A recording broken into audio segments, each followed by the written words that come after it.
Começou? Oi! Pronto, aqui começou.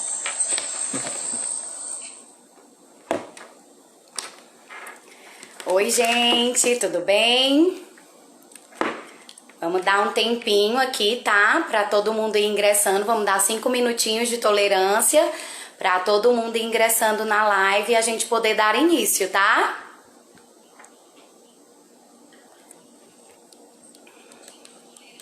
Boa noite, sejam bem-vindos.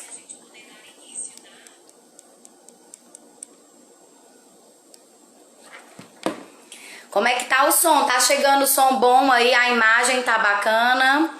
Me digam aí.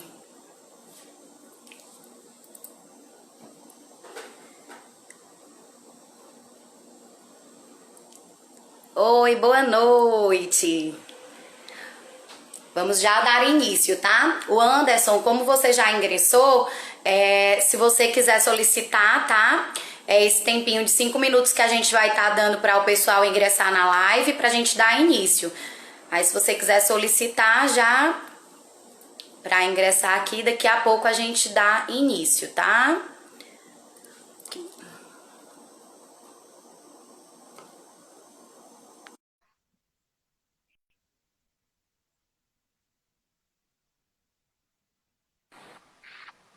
Oi, Anderson, boa Olá, Bruna. noite. Tudo bom? Tudo bem? E aí, vamos dar esses 5 minutinhos, né, para os meninos. Já passaram-se 2. A gente tem Uhum. agora, nesse momento, 23 pessoas com a gente. E aí, vamos dar esse tempinho de 5 minutos para a gente ver se a gente consegue aí com que mais pessoas estejam acessando. Manda aí, galera, o aviãozinho para os colegas de vocês que estão online. Vai convidando todo mundo, tá, para participar. A gente vai bater um papo aqui bem bacana, tá certo?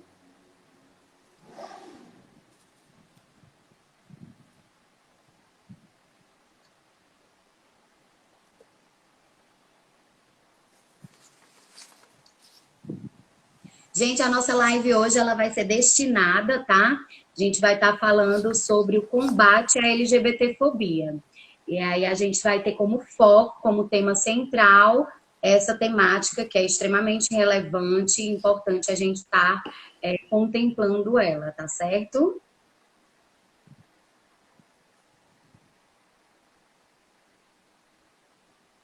Já se passaram 3 minutinhos.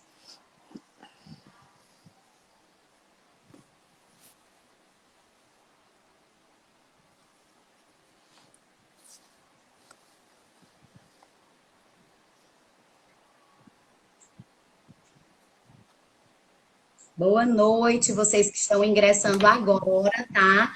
Sejam todos bem-vindos. A gente está dando uma tolerânciazinha aí de mais ou menos 5 minutos para que todos ingressem na live e a gente possa dar início, tá certo? Quem for entrando agora, convida os colegas que estão online para que participem aqui junto com a gente desse bate-papo bem bacana.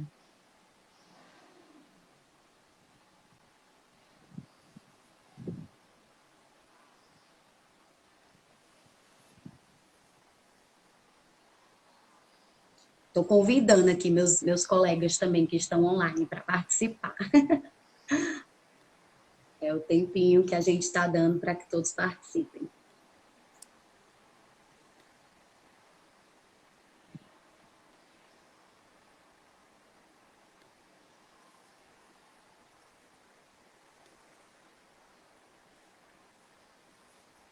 Então, vamos lá.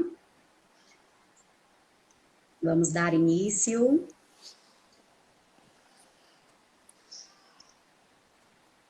E aí, o Anderson já convidou teus colegas que estão online para participar? Já sei. Então, vamos lá, né? Passou os 5 minutinhos que a gente tinha dado de tolerância para dar início. Então, a gente vai começar, porque senão extrapola o tempo da nossa live, tá certo? Gente, boa noite, né? Eu sou Bruna, sou a coordenadora da Unip aqui de Juazeiro do Norte, faço parte do grupo Aqui Você Pode, e hoje nós estamos muito felizes em bater esse papo, né, sobre o combate à LGBTfobia. E aí, Quando a gente toca nessa temática, agora bem recente, a gente teve dia 28 de julho, o Dia Mundial sobre onde a maioria dos países, das capitais, patrocinam e realizam aqueles movimentos que a gente chama de Dia do Orgulho LGBT, né? Onde a gente vê passeatas, onde a gente vê manifestações voltadas em prol do respeito para com esta classe. É um orgulho muito grande que eu tenho em estar falando aqui sobre essa temática, porque conheço muitas pessoas que fazem parte desse grupo, respeito, são pessoas maravilhosas, competentíssimas, né, que a gente tem orgulho de ter como colega, como parceiros de trabalho, como profissionais que estão inseridos no mercado de trabalho e que não mudem nada, né? A gente sabe que isso não afeta em nada, afeta quando o preconceito existe, quando você cria uma barreira e não deixa ser, como é que eu posso dizer, ser tocado por essas pessoas de alguma forma, para que você possa conviver com essa diferença. Então, hoje a gente vai estar voltando o nosso olhar, né, para essa visão mais holística no combate à LGBTfobia. Então, eu vou passar a palavra para o professor Anderson. Nós ainda teremos também a participação de mais 2 profissionais nessa live de hoje, onde nós estaremos abordando temáticas com a finalidade voltada para a LGBTfobia. Então, o Anderson ele vai estar fazendo a introdução sobre essa temática. Nós ainda teremos a participação bem especial da psicóloga, especialista em saúde mental, Mara Bezerra. E nós contaremos com a participação de Marcos Lima, que é consultor jurídico, é advogado, e ele vai estar aí abordando a questão das leis, dos direitos desses grupos, tá certo? Então, Anderson, boa noite, pode ficar com a palavra. Boa noite a todos, né? Agradecer a Bruna por ter abraçado essa ideia, né, junto com a Unip, que é tão importante a gente falar sobre esse orgulho, né, dessa classe que vem lutando há anos pelos direitos, né? Eu sempre digo que os direitos, eles são iguais, mas alguns têm mais e outros têm menos. Então, eu vou falar para vocês um pouco de como iniciou, um pouco da história, certo? Então, o movimento, né, se diz dia 28 de junho, ele se diz que ele é o Dia do Orgulho Internacional Público LGBT. Então, é o dia que a gente fala mais desse público, dos direitos, deveres e tudo mais, né? E vem para garantir todos os direitos, como, né, já mencionados, e falar principalmente do preconceito. Diminuir o preconceito e o ódio, vamos dizer assim, com essa classe que é tão trabalhadora, que luta cada dia mais para ter esses seus direitos. E que se torna importante a luta contra as fobias, né, em todos os públicos-alvos. Então, aí nós temos a sigla LGBTQ+, que aí vem englobando várias categorias sexuais, lésbicas, gay, bissexuais, assexuais, pansexuais, né, que se vem nessa excluição, vamos dizer assim, social. Então, para indagar primeiro, né, a gente tem que ter um princípio do sexo biológico, que é aquele que é a união de cromossomos, que é aquele que a gente vê masculino e feminino, que é o gênero, né, masculino e feminino, como também a sexualidade. A sexualidade, ela se diz muito como capacidade da pessoa sentir o prazer. Então, ela envolve a parte de atração, certo? Então, nessa questão não é mais opção, é orientação sexual. A pessoa se orienta, vamos dizer assim, e ela não escolhe ser. O primeiro passo que a gente deve entender é que o público ele não escolhe, certo? Ele é uma orientação sexual.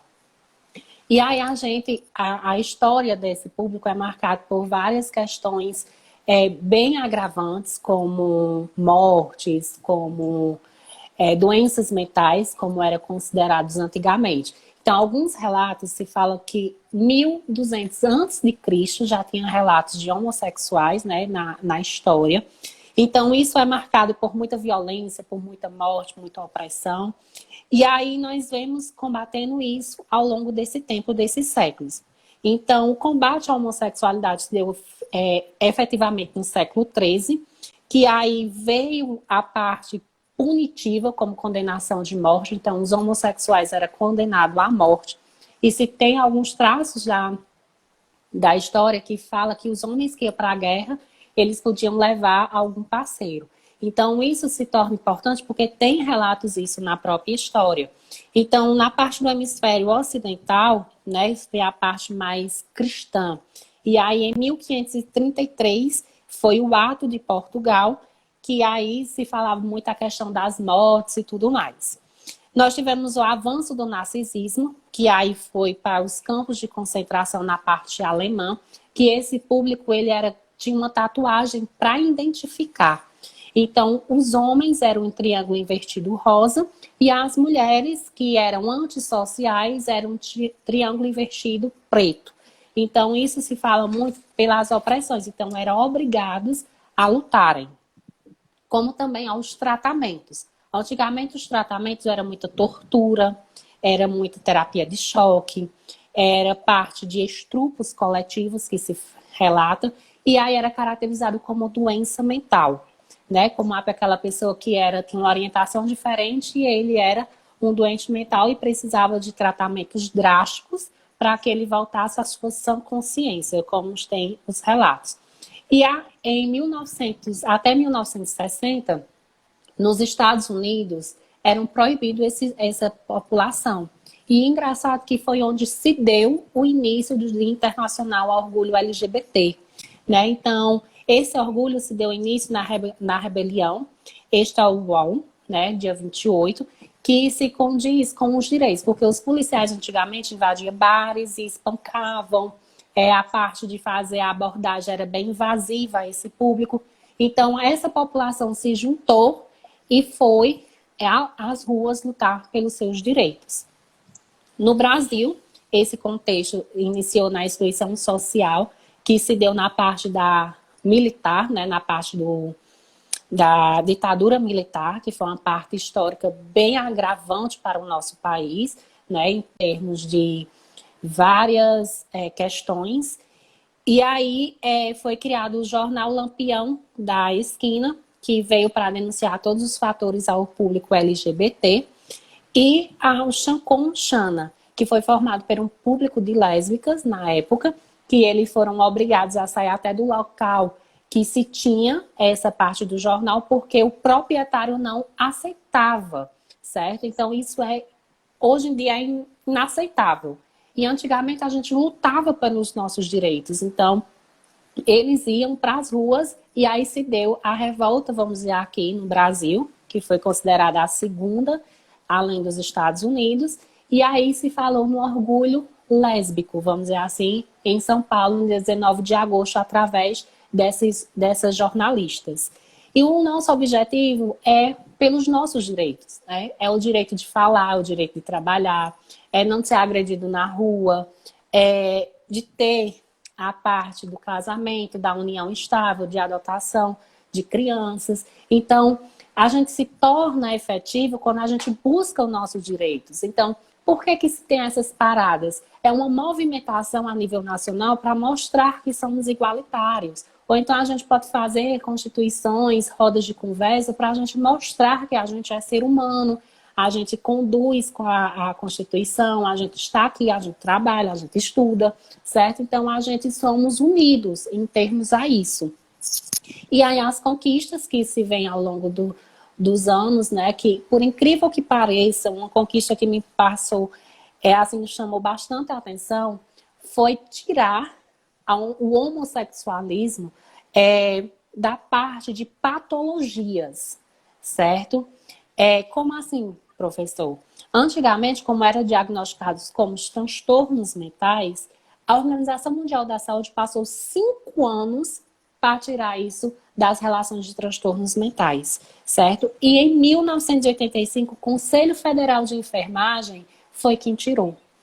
Certo? O Conselho Federal de Medicina foi quem tirou essa questão dos diagnósticos. Então, isso é tão grave que levou a um estágio de ser diagnosticado como transtornos mentais, certo? E a gente só luta. A cada dia a gente só luta. Mais nada do que isso. E a bandeira, que é conhecida como a bandeira do arco-íris, ela foi fundada, né, foi criada em 1978 pelo norte-americano Gilbert Baker, que ele vem falando sobre a questão da paz. Por que que um arco-íris? O arco-íris ele vem logo depois de uma tempestade, de uma chuva, e aí ele se mostra bem bonito, bem efetivo. Então, a bandeira do público LGBT+, ela significa paz. Além de ser alegre, né, que é o termo de arco-íris de várias cores, mas ela vem se falar da paz. E aí a gente remete à paz, à busca do tesouro, né, que as histórias falam que tem um pote de ouro no final do arco-íris. Então, o arco-íris é para mostrar paz. A gente só quer paz, né? Então, a gente luta pela paz, pela igualdade, por saber lidar com as opressões, os preconceitos, o ódio, as aversões, né? Que são essas fobias, né? Mais nada do que isso.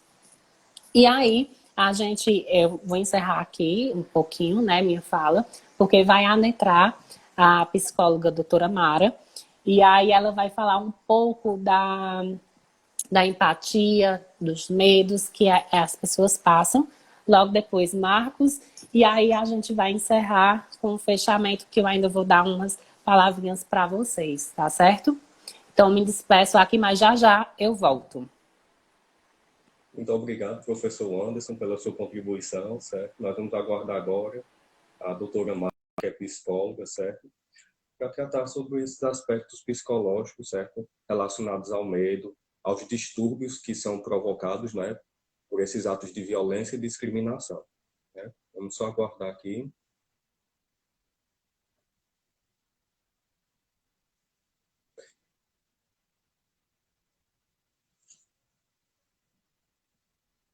Né, ressaltar a importância desse tema. O debate deve ser constante, ainda há muito a ser conquistado, certo?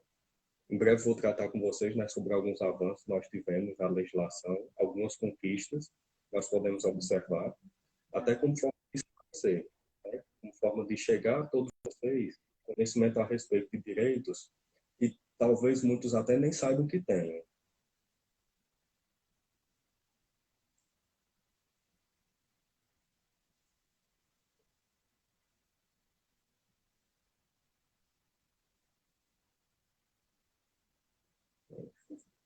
Em breve a doutora Mara vai estar aqui conosco.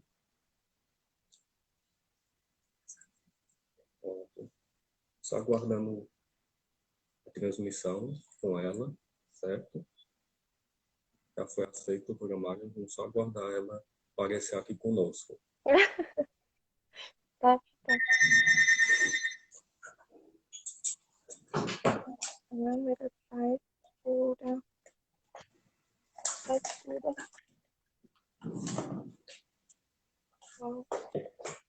Eu consigo ouvir um pouco, doutora Mara, só não consigo ver você. Pois é, vou enviar novamente aqui, porque tá tudo escuro.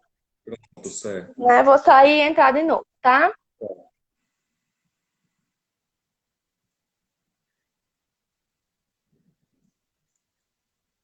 Vamos aguardar, né, a nova solicitação. É importante, né, ressaltando aqui o que o professor Anderson trouxe, conhecer um pouco da simbologia, conhecer da história, como surgiu, né, toda a luta que vem passando ao longo dos séculos, ao longo das décadas, né, que por vezes parece ter se tornado mais que o ódio, a violência, o preconceito têm sido disseminados e têm sido constantemente evidenciados nas nossas relações de trabalho, nas relações do cotidiano, certo? Onde naturalmente o respeito é que deveria prevalecer. Independente das questões de gênero, das questões relacionadas à sexualidade. Agora que a doutora Mara consegue... Pronto. Consegui entrar, né? Pronto. Fique à vontade, viu? Nós temos aqui conosco a doutora Mara, ela que é psicóloga, especialista em saúde mental. Né? Então, fique à vontade. Obrigada, Marcos. Bom, gente, como o Marcos disse, né, eu sou especialista em saúde mental.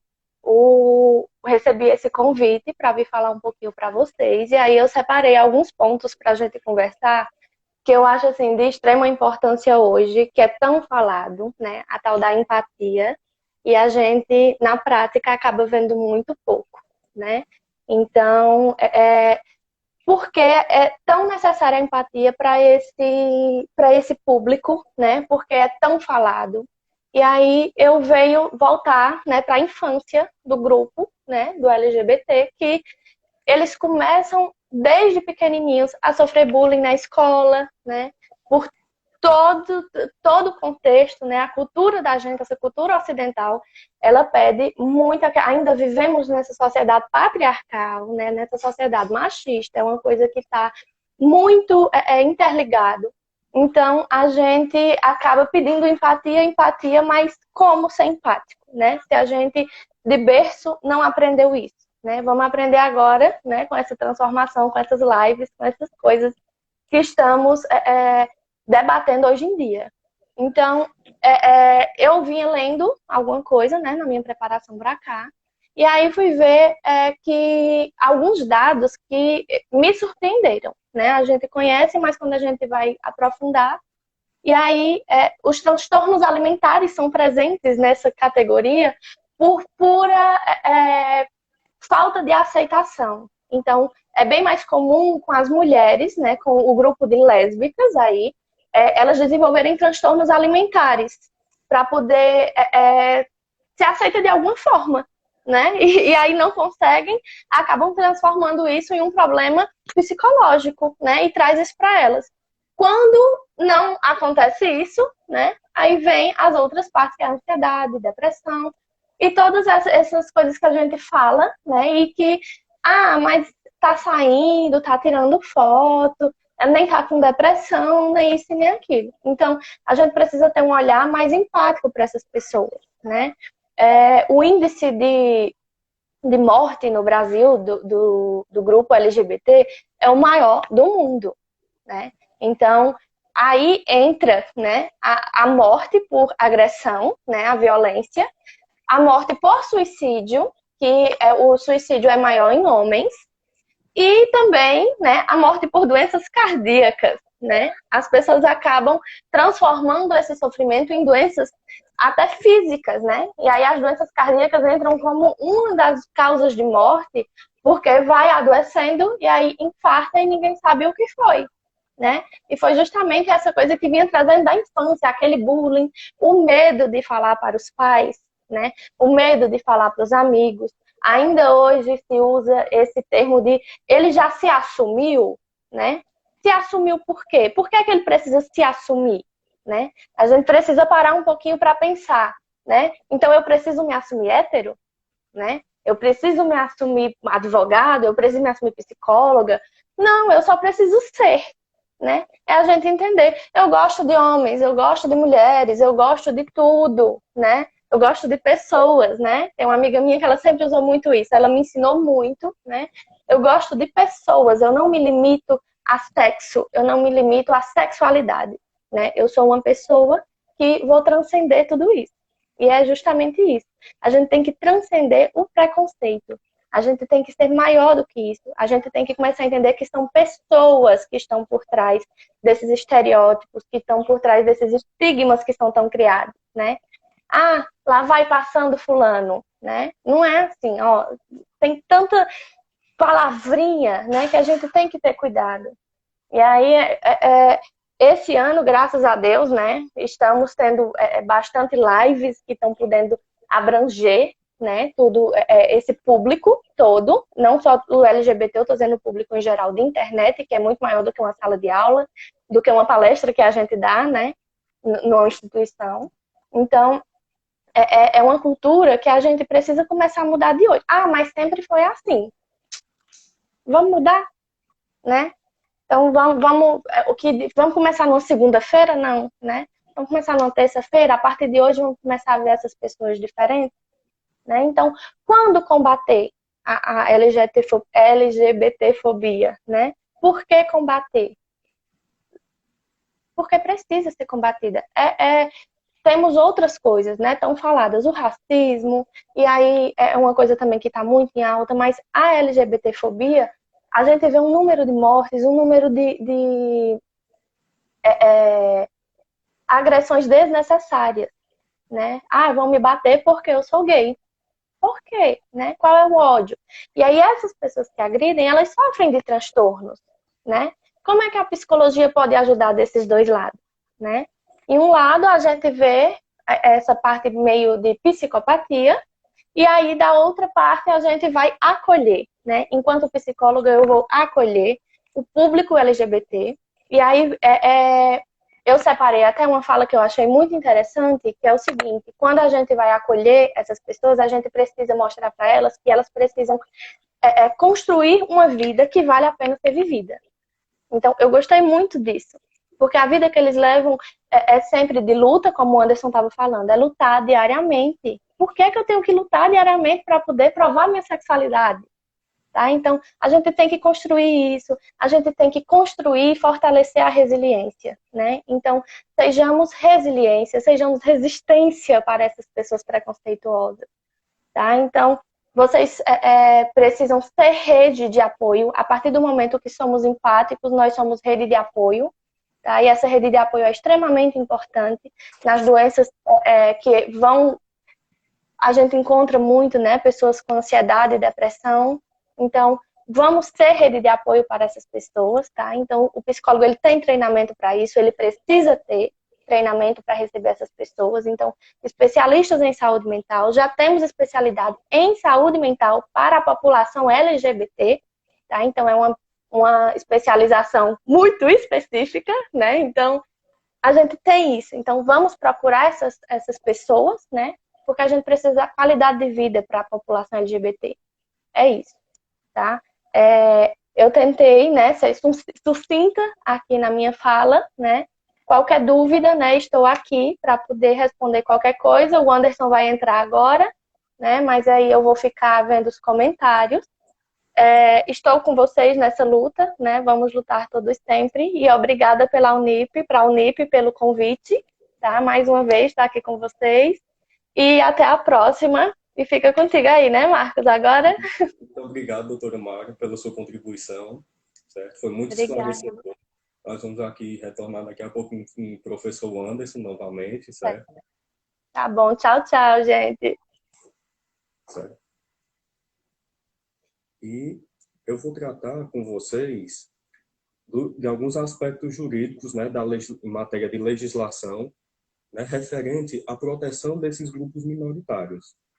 É importante ressaltar que grupos minoritários, né, no seu aspecto conceitual, para quem se debruça sobre esse tema, são aqueles grupos que, apesar de terem uma maioria quantitativa, eles são subrepresentados, certo? Seja no local de trabalho, na política, como acontece com mulheres e negros, e não é diferente com o grupo LGBT, certo? Importante, né, antes de nós chegarmos especificamente no caso brasileiro, nós conhecemos um panorama global, né? Já que a questão não é tratada da mesma forma nos mais diversos países do mundo, né? Em alguns países, esse grupo ele goza de uma proteção constitucional, ou seja, a lei maior daquele país assegura proteção, direitos para essa categoria específica, certo? De pessoas. Em outros países, eles gozam de ampla proteção, apesar de não ter disposições constitucionais que expressam, né, os direitos referentes a pessoas LGBT, como é o caso do Brasil.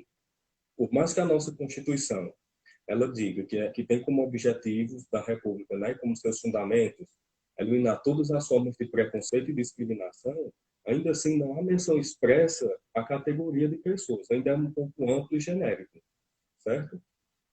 Outros países, como a Rússia, por exemplo, eles são neutros. Eles nem avançam em matéria de legislação para proteger esses grupos minoritários e também não criminalizam, né?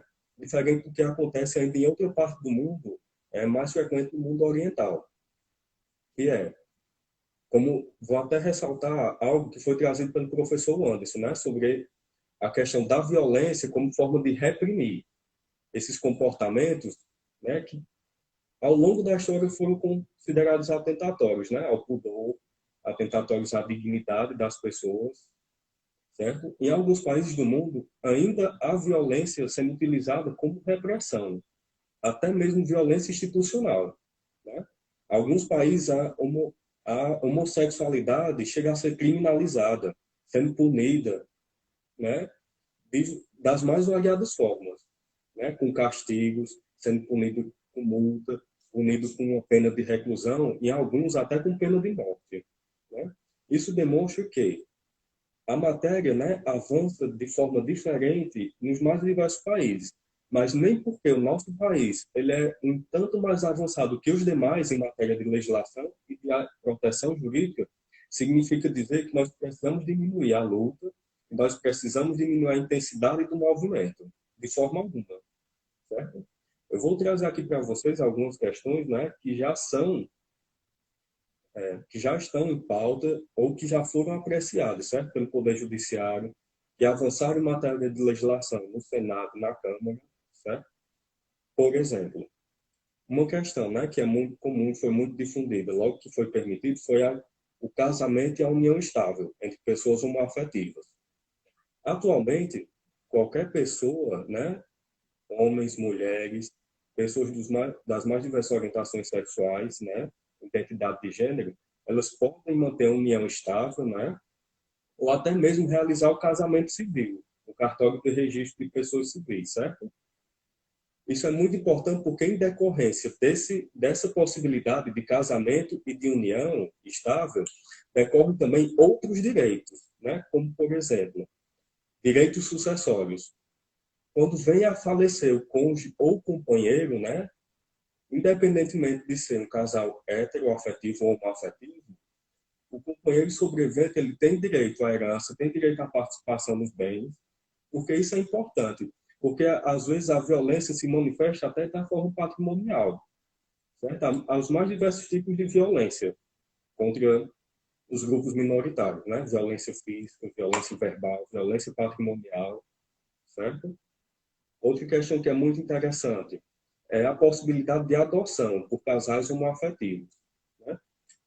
Primeiramente, não há necessidade de manter união, ou mesmo de ser casado para que seja possível participar do processo como adotante, né? Inclusive, o casal homoafetivo só precisa comprovar, né, a união, comprovar a estabilidade do lar, né, como forma de assegurar um lugar de amor, de carinho, né, onde possa acolher bem aquela criança que está sendo adotada. Outro direito decorrente, né, dessa proteção diz respeito à reprodução assistida.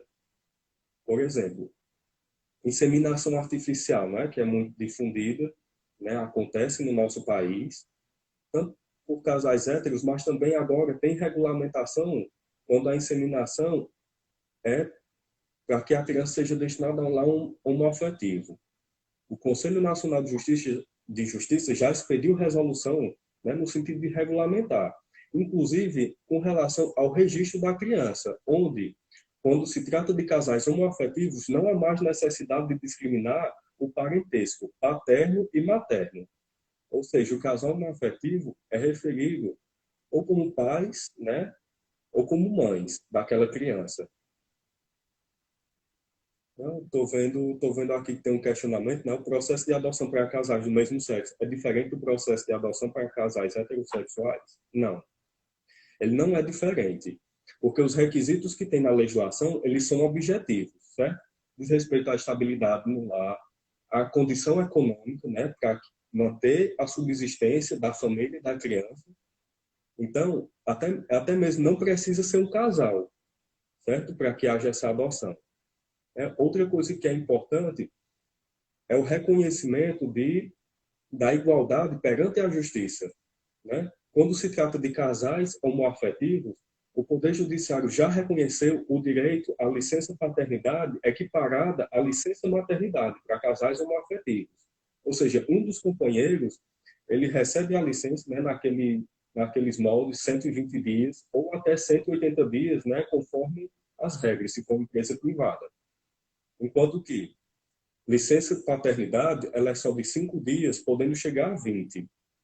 Né? Então, por questões de equiparação, de isonomia, né, para se estabelecer a igualdade jurídica entre essas pessoas, um dos companheiros tem condições de adquirir a licença paternidade nos moldes da licença maternidade. Esse é outro ponto também, né, que apesar de não ser muito expresso na legislação, o Poder Judiciário já reconhece.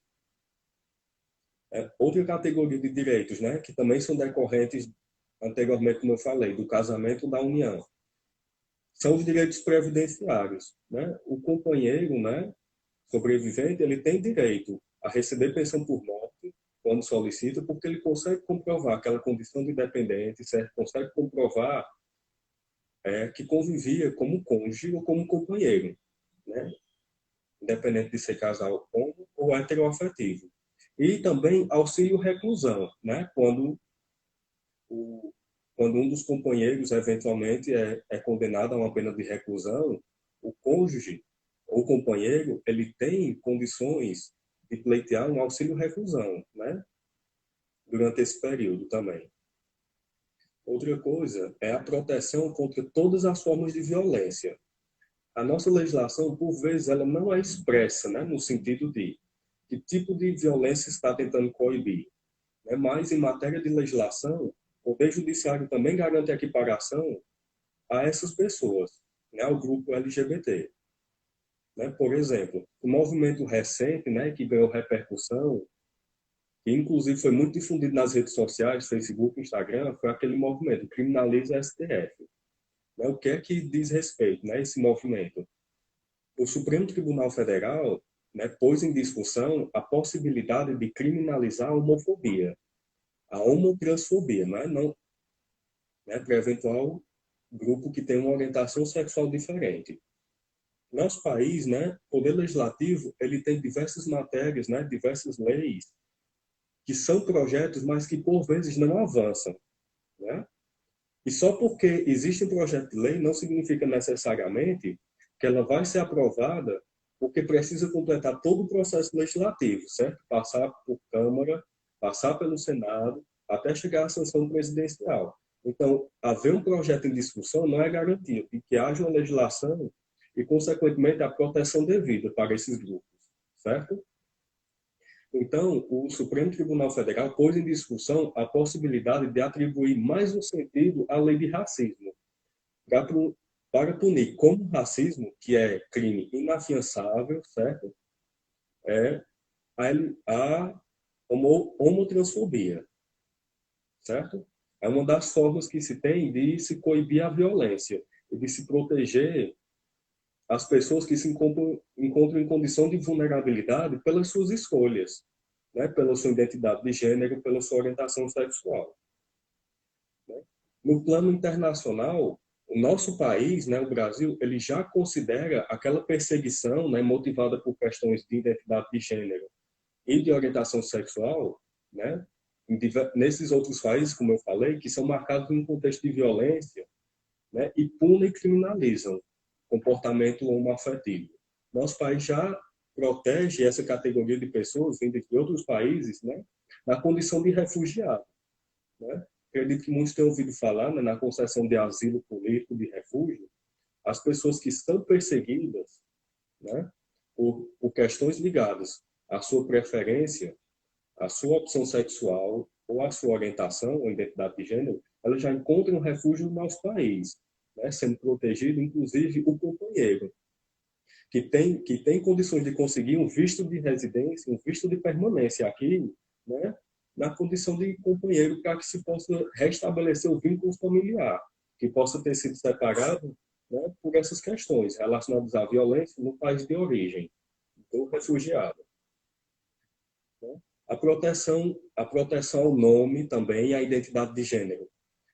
Né? Muito se discutia antes sobre a necessidade de haver a cirurgia de transgenitalização, né? A cirurgia de mudança de sexo, para que pudesse haver um justo motivo para que houvesse a mudança no registro civil, né, da pessoa. Agora, não mais, certo? Inclusive, né, é aceito hoje, até mesmo na identidade funcional, nome social. Né? Por exemplo, a OAB aceita né, além do nome de registro civil, o uso do nome social na sua carteira funcional. Né? Isso demonstra também uma forma de garantir a proteção desses grupos no trabalho. Né? Como eu havia falado anteriormente, há diversas categorias de proteção. Proteção constitucional, uma ampla proteção, como acontece no nosso país. Alguns países, infelizmente, eles só protegem no âmbito das relações de trabalho, certo? Mas nem por isso significa dizer, né, que nós estamos satisfeitos em matéria de legislação, porque ainda há violência, né, explícita. O movimento precisa continuar com toda a intensidade, o debate precisa ser constante. Certo? E retornando à questão que eu havia falado, questão de identidade de gênero e a mudança de nome. Hoje não mais é necessário haver a cirurgia de transgenitalização, que é até um procedimento invasivo, né? E até certo tempo nem o SUS fornecia para essas pessoas. Hoje, além do SUS oferecer, né, cirurgia, não há necessidade de haver a cirurgia para que haja mudança no registro civil de nome ou adoção de nome social. Né? E as outras questões, né, relacionadas à proteção jurídica, elas dizem respeito à educação, à saúde e ao trabalho. Né? A educação... antes de tornar esse tema, eu estou vendo aqui tem um questionamento. Né? Transsexuais podem usar o banheiro destinado ao sexo com o qual se identificam? Essa questão ela ainda não encontra, né, uma pacificação, nem no Poder Judiciário e nem em matéria de legislação, certo? Ainda não há, né, uma determinação no sentido de assegurar que o uso do banheiro público possa ser feito conforme a identidade de gênero. Né? Então, ainda é uma matéria obscura, é um ponto a ser discutido, né?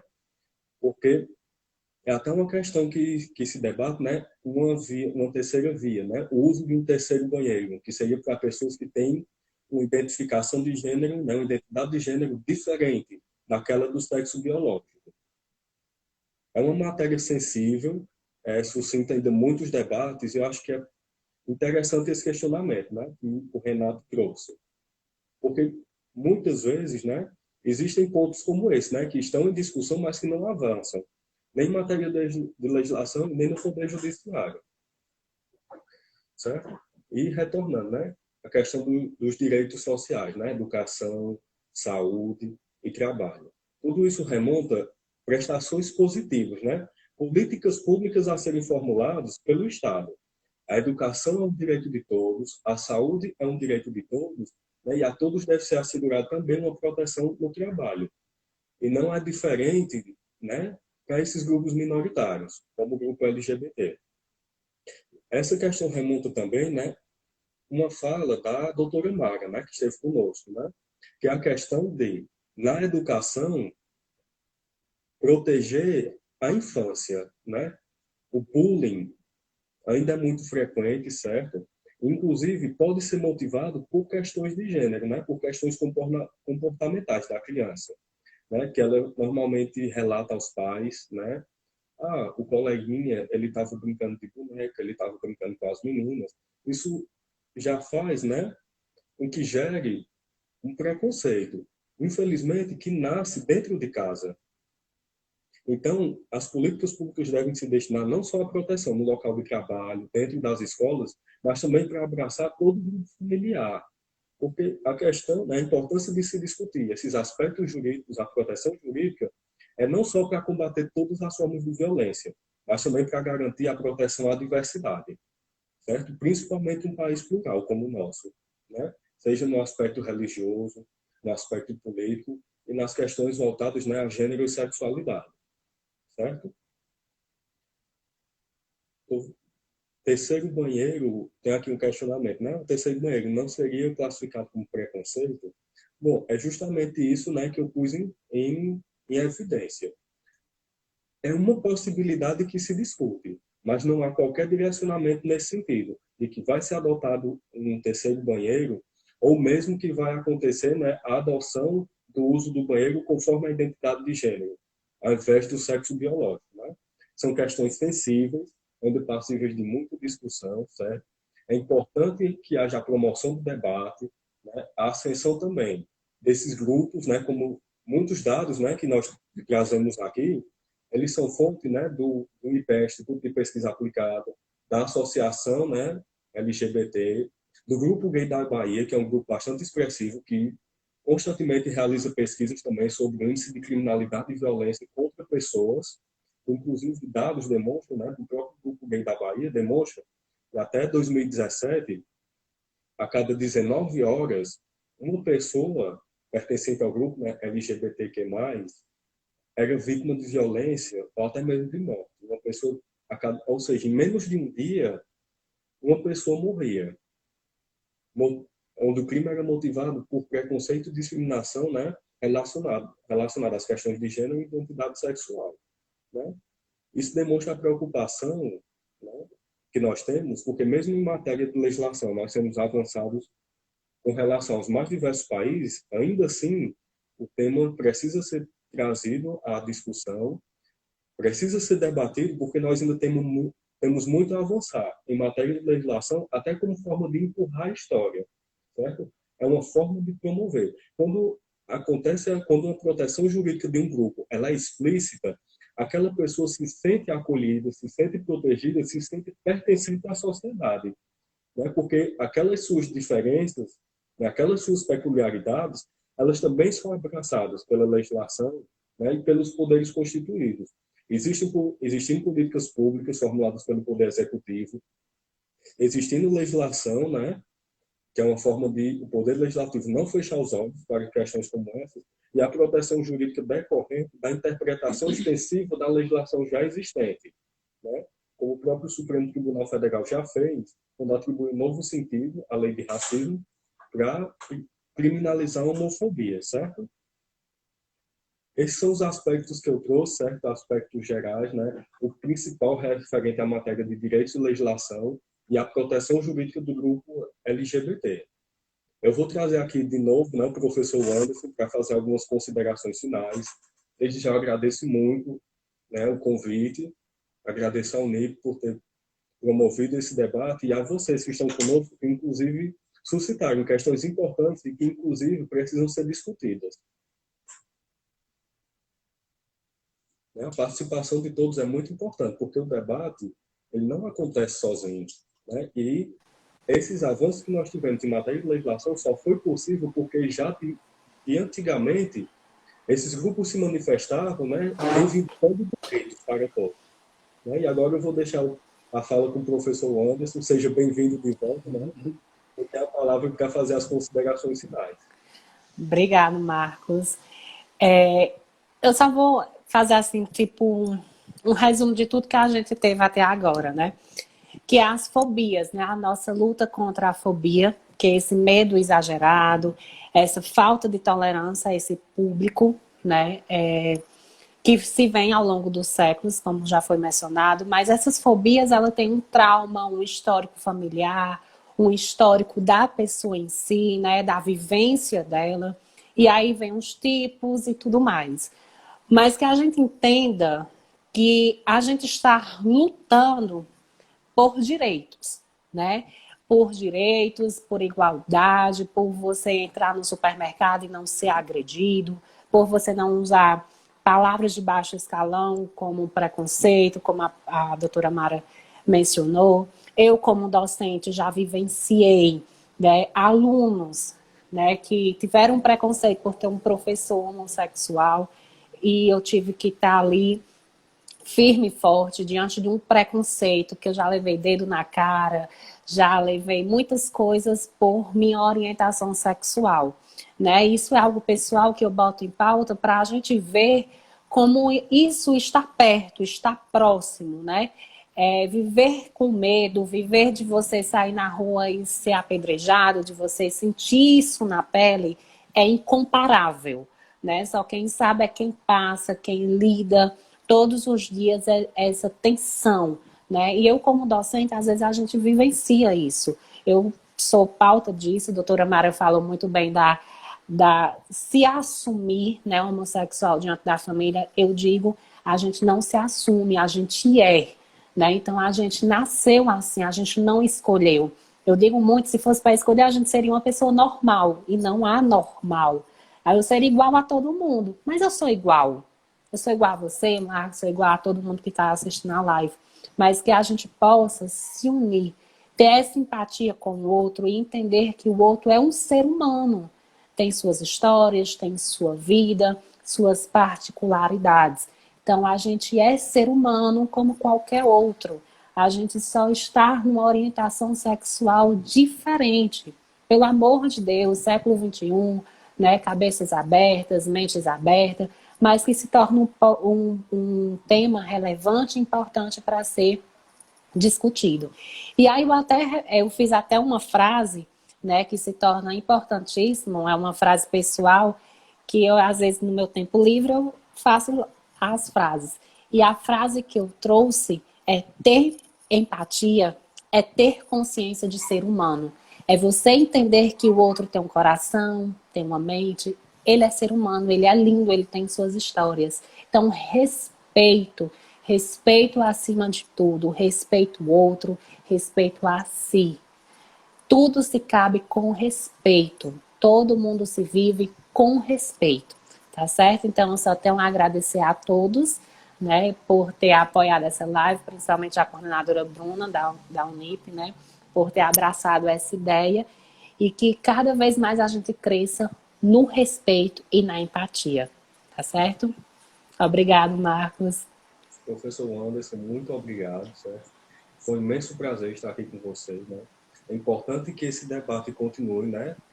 Para além dessa live, para além dos muros da faculdade e de outros espaços de discussão, certo? Acima de tudo, como forma de promover um respeito à diversidade, né? Porque todos nós somos iguais e a proteção que nós temos é para que, como diferentes, nós possamos ser tratados como iguais, né? Professor Anderson, muito obrigado pela sua participação. Quero agradecer também a doutora Mara, né? Foi um imenso prazer estar aqui e agradecer, né, a Unip, na pessoa da Bruna, que é coordenadora da unidade. A todos vocês, muito obrigado.